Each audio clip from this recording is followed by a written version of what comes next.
Բարև ձեզ հարգելի հեռուստադիտողներ, մենք այսօր նորից ձեզ հետ ենք, միասին ենք, այսօր մենք կամփոփենք անցնող շաբաթվա գլխավոր իրադարձությունները եւ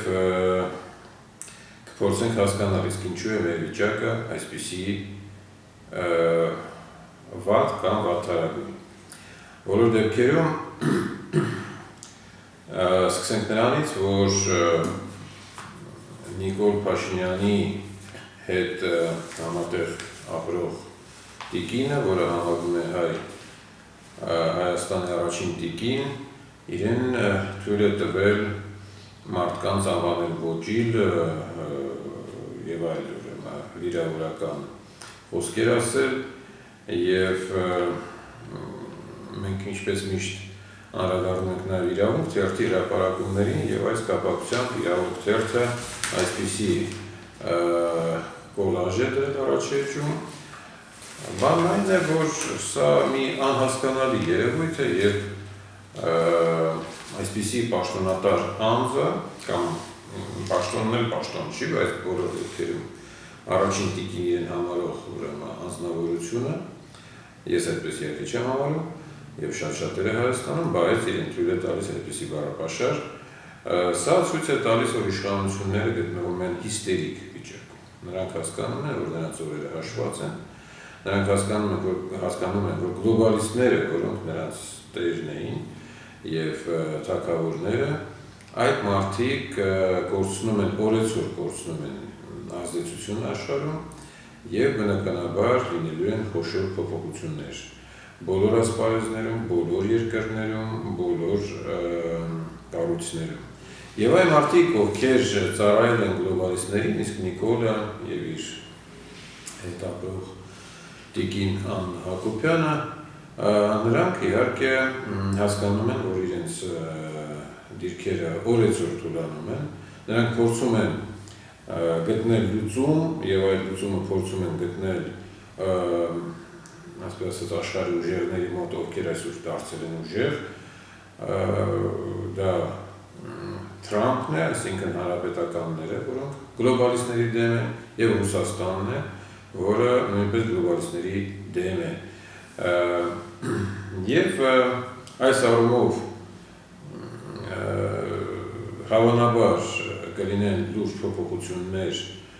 նաև իրենց վարքագծում, արտաքին քաղաքական գծում, կլինեն լուրջ փոփոխություններ նրանց կադրային եւ քաղաքական վարվելակերպի մեջ, շատ կադրեր, ովքեր ծառայում են գլոբալիստներին, շուտով կթռնեն իրենց պաշտոններից եւ կլինեն նոր կադրեր, ովքեր կփորձեն գտնել լեզու թե հանրապետականների հետ Միացյալ Նահանգներում, թե Ռուսաստանի հետ։ Բոլոր դեպքերում անդրադառնալով Ռուսաստանի թեմային մենք պետք է ուշադրություն դարձնենք Ռոբերտ Քոչարյանի հայտարարություններին, բայց մինչ այդ ասենք, որ այդ հարցազրույցը, որը տվել է Ռոբերտ Քոչարյանը, որտեղ նա Նիկոլին անվանում էր կաշառակերության Էյնշտեյն, կոռուպցիայի Էյնշտեյն, Թալանի մեջ է մեղադրում, Նիկոլը Քոչարյանին է թելադրում Թալանի եւ ուրեմն աշխարհության մեջ։ Գիտեք ինչ զարմանալին այն է, որ ժողովուրդը վստահ է, որ երկուսն էլ ճիշտ է։ Եվ այն, որ Նիկոլը մեղադրում է Քոչարյանին, եւ այն, որ Քոչարյանը մեղադրում է Նիկոլին։ Իսկ իրականում իհարկե սա ավելի շատ նման է խոսացած ֆուտբոլային խաղի։ Բոլոր դեպքերում իրավունք թերթը նույնպես շատ հետաքրքիր կոլաժ է այս առումով հրապարակել այսօրվա համարում, երբ որ երկուսն էլ ուրեմն այսպիսի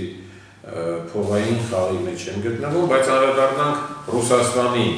թեմային, որը բարձրացրեց Քոչարյանը, որը փորձում է իրեն ներկայացնել որպես բավականին հուսամետ գործիչ, ինչը իհարկե իմ կարծիքով այդպես չէ։ Ապա մենք տեսնում ենք ինչ է ասել ուրեմն Քոչարյանը այս թեմայով եւ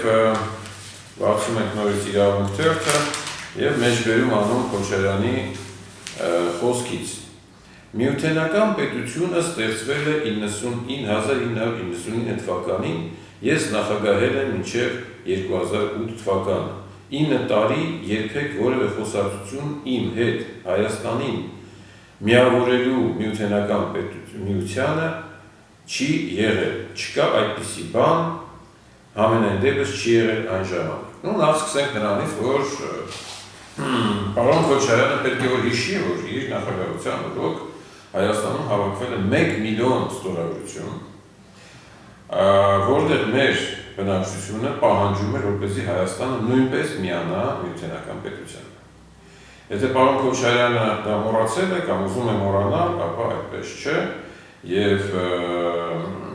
իր հետ եղել են այդ խոսակցությունները, երբ որ նա ասում է, որ իր հետ նման խոսակցություն չի եղել, ապա նման խոսակցություն եղել է եւ այս խոսակցությունը իր հետ վարել է իր ղեկավարած երկրի ժողովուրդը 1 միլիոն ստորագրություն, կրկնում եմ, 1 միլիոն ստորագրություն։ Ցավոք սրտի պարոն Քոչարյանը դա անտեսել է, ուշադրություն չի դարձրել եւ չի սկսել իր քաղաքացիների պահանջը ներկայացնել Ռուսաստանում, Բելարուսում, որպեսզի մեր պետությունը նույնպես միանա այդ միությանը։ Եթե մեր պետությունը այն ժամանակ լսելով այդ 1 միլիոն քաղաքացիների պահանջը միանար Ռուս-Բելարուս միությանը, ապա այսօր մենք ունենայինք Արցախը Հայաստանի կազմում։ Կարծում եմ, որ սա շատ մեծ քաղաքական կորուստ էր, որ մենք ունեցանք, իսկ պարոն Քոչարյանը ինչու չէր լսում այդ ձայները, որովհետև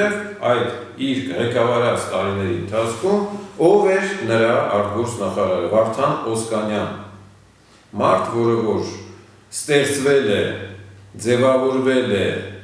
որպես քաղաքական, ուրեմն բավականին ժամանակ թույլիկ գործիչ, Միացյալ Նահանգներում ուսում ավարտելուց առանց որևէ փորձառության անմիջապես դրվել է Քոչարյանի կողքին որպես Քոչարյանի արտգործնախարար, որպես իրականացնի Միացյալ Նահանգների եւ Արևմուտքի քաղաքականությունը եւ շարունակում էր նա իրականացնել այդ քաղաքականությունը իր այսպես կոչված ուրեմն կոմպրոմիսային քաղաքականությամբ, արտաքին քաղաքականությամբ, բայց իրականում իհարկե այն ուղղված էր հիմնականում Արևմուտքին։ Այդպես որ Քոչարյանը, երբ որ իրեն ներկայացնում է որպես Ռուսաստանամետ գործիչ, ապա դա բնավ այդպես չէ եւ վկա Վարդան Օսկանյանը, որին ֆինանսավորում էին Արևմուտքի մի շարք պետություններ, որին ֆինանսավորում էին Արևմուտքի մի շարք ֆոնդեր, կազմակերպություններ եւ հասկանալի ինչի համար էին ֆինանսավորում էին հենց այն բանի համար, որ ուրեմն նա իրականացնի նրանց հաջող քաղաքականություն, որը եւ պարոն Օսկանյանը իրականացրել է, շարունակում է իրականացնել։ Այսպիսով Ռոբերտ Քոչարյանը պետք է եւս մի բան ասեր, իսկ ինչու նա չի նախաձեռնել խոսակցությունը Ռուսաստանի հետ, ունենալով կրկնում եմ 1 միլիոն բնակչության պահանջը։ Ինչու նա չի սկսել, ինչու նա, որ ի վերջո դա Հայաստանին էր պետք մտնել այդ միության մեջ եւ ոչ թե Ռուսաստանի կամ Բելարուսին։ Ինչու նա չի ձևավորել այդ հարթակը բանակցային եւ չի սկսել այդ գործողությունները։ Այսօր մեր շարժումը, երբ որ մենք ասում ենք մեր շարժման նպատակն է միութենական պետության մեջ մտնել, շատ ավելի բարդ իրավիճակ է Հայաստանի համար մտնել այդտեղ, որովհետեւ նախ Նիկոլը փչացրել է հարաբերությունները Ռուսաստանի հետ, երկրորդը մենք գտնվում ենք շատ խոցելի վիճակում, ի տարբերություն այն վիճակի, երբ որ 99 թվականին էինք մենք գտնվում, այն վիճակի, երբ որ մենք գտնվում էինք ազատագրել էինք Արցախ, ազատագրել էինք Արցախի շուրջ 7 շրջան, ունենք տարածաշրջանում հզորագույն բանակ եւ իհարկե մենք շատ ավելի հզոր պետություն էինք այն ժամանակ, քան թե հիմա։ Ցավոք սրտի այդպես է Ռոբերտ Քոչարյանը չհասկացավ կամ չուզեց հասկանալ կամ իրեն թույլ չեն տալիս, որ նա դա ասի, որ միութենական պետությունը այն անհրաժեշտությունն է, որին պետք է Հայաստանը ձգտի։ Իսկ մնացած այդ զրույցները, որ իբր թե նրա հետ նման խոսակցություններ չեն եղել, կրկնում եմ, այդպես չէ, եղել է 1 միլիոն մարդու պահանջ այդ ամենի վերաբերյալ։ Այստեղից մենք մի փոքր պետք է անդրադառնանք իհարկե նորից impeachment-ի հարցին, որովհետև impeachment-ը այն անհրաժեշտությունն է, որը այսօր մեզ պետք է եւ իհարկե իրավունքը նույնպես այդ թեմային անդրադարձելը սա առաջեջն է, որտեղ նկարագրված են երկու նիկոլական կարկառուն դեմքեր, որոնք իբր թե ձև են տվել, որ իրանք անջատվել են Նիկոլից։ Մեկը Մարուքյանն է, կլասիկ պատգամավոր, ինչպես իրեն ժամանակին անվանեցին, եւ Հովիկ Աղազարյանը, որը որ արգելում էր իր թորանը ուրեմն սովորել եւ արտասանել հայմերը։ Գիտեք ինչ, այս երկու, իհարկե սրանք ծառացուական դեմքեր են եւ լուրջ ընկալել սրանց պետք չէ, սրանք ձևավորվել են Նիկոլի կողմից, որպեսզի անհրաժեշտության դեպքում ցույց տվի, որ իբր թե Նիկոլի ընդդիմությունը սրանք են։ Այս մարդիկ ուղղությունով նվիրված են Նիկոլին, Նիկոլի գաղափարներին, մի բան էլ Նիկոլից ավելի նիկոլական։ Այդպես որ խոսքը նրանց մասին չէ, իսկ խոսքը ավելի շատ այն ընդդիմադիր պատգամավորների մասին է, ովքեր ասում են, գիտեք, ինչ մենք չենք ստորագրել impeachment-ը, որովհետև մենք չգիտենք վերջում ինչ է լինելու, մենք չունենք երաշխիքներ, որ վերջում մենք ունենանք հաղթանակ։ Դա նման է այն մարդիկին, որը որ ասում է, ես թշնամու դեմ չեմ գնա կռվի, որովհետև ես չգիտեմ, այս մարդը կավարտվի մեր հաղթանակով, թե ոչ, այսինքն եթե մարդիկ ասի, ես չեմ մտնի կռվի մեջ թշնամու դեմ, քանի դեռ չունեմ երաշխիք, որ այս մարդը կավարտվի մեր կողմի հաղթանակով, այդպիսի մարդիկը ավելի նման է դավաճանի, քան թե մարդիկի։ Այսպիսի ուրեմն տխուր մտքեր են այցելում մեզ, երբ որ մենք լսում ենք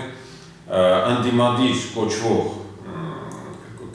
կոչվող պատգամավորներից նման բացատրություն։ Եվ ուզում եմ ամփոփել բոլոր դեպքերում մեր զրույցը շատ լավ իրադարձությամբ, ես մոտ 1 ժամ առաջ վերադարձա թիվ 78 դպրոցից, որտեղ իմ թորան վերջին զանգն էր եւ ես տեսա մի հրաշալի սերունդ, որը շատ բարձր է գնահատում հայ արժեքը, հայ ազգի արժեքային համակարգը, հայոց լեզուն, հայոց երկիրը, հայոց ապագան էլ տեսնում է հետևյալ կերպ, որ այդ սերունդը կարող է եւ պատրաստ է ստեղծել հայոց նոր ոսկեդար, ոչ թե սպասել, որ ինչ-որ մեկ իրենց համար կստեղծի, այլ իրենք ասում են մենք կստեղծենք հայոց նոր ոսկեդար։ Եվ այս օպտիմիստական տրամադրությամբ ես ուզում եմ այսօր եզրափակել մեր զրույցը։ Շնորհակալություն։